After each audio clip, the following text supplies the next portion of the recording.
Hi, how are you doing today? This is Amy Hamilton, author of The Project Manager, Life is a Project.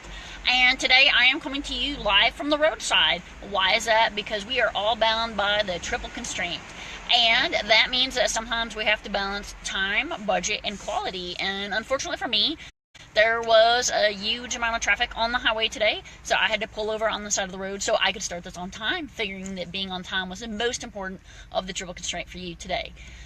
What are we going to be talking about today? We're talking about stakeholder identification. What does that mean for you? It means that you, as a project manager, you're out there and you're just establishing your new project. And how do you figure out the right people that you need to include in your stakeholder management? I encourage you to involve your entire team initially.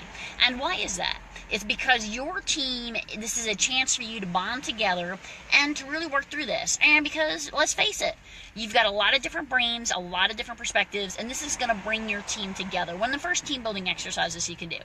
So what do you want to do for your stakeholder identification?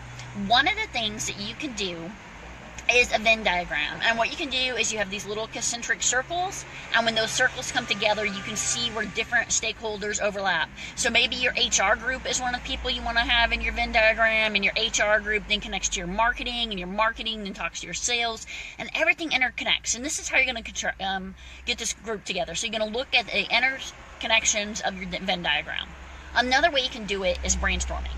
Give everyone in your team little pads of paper and say, hey, draw it out, and then go ahead and after about 5 minutes, 10 minutes, whatever the amount of time is, put this up on a board and track, and you can put everybody together. Another way that you can do this is through mind mapping. We all have really great mind mapping techniques, and I've included that in my latest article. So you can take that mind map and you can draw out how people are connected initially in your own head, and then what you can do is connect this back and draw a big group mind map.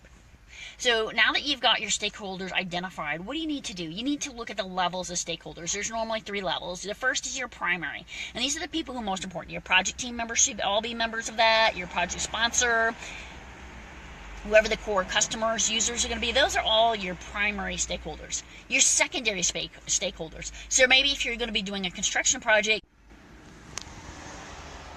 so maybe this is going to be the zoning manager, be somebody who would be a secondary connection for you. So you want to get all those secondary connections because those can be really important.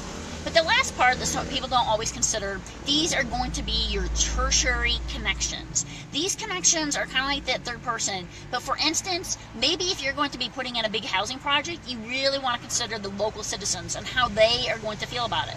I use an example in the article that I wrote for you guys about this. In Stuttgart 21, they did not consider a lot of the people in the community, and what happened is they had a huge amount of protests when they decided to build a new railway station, and it has not been a successful project. So what you want to consider is not those people just in favor of you, but those people who might be against you. And that really goes into the next part, the level of detail. So you really want to put a good level of detail out there for the different people who are going to be involved in your project. So you've done your mind mapping, or you've done your different ways of putting your stakeholders together. After this, you're going to go ahead and identify them, capture it all. And then why are you going to do this? First of all, it is a great team building exercise. Second of all, it is really a way that you can go ahead and capture the pros and cons, people who might be against you or for you. And you are putting yourself at big risk if you do not identify your stakeholders early. So I've talked a lot about some different things. I really appreciate your feedback. So sorry for doing this on the road, but what we all learn as project managers is there's risk in what we do, and what you have to do is overcome it. I appreciate Saeed and the team, and I'll be seeing you guys next week when we'll talk further on stakeholder management. This is Amy Hamilton, the project manager. Life is a project.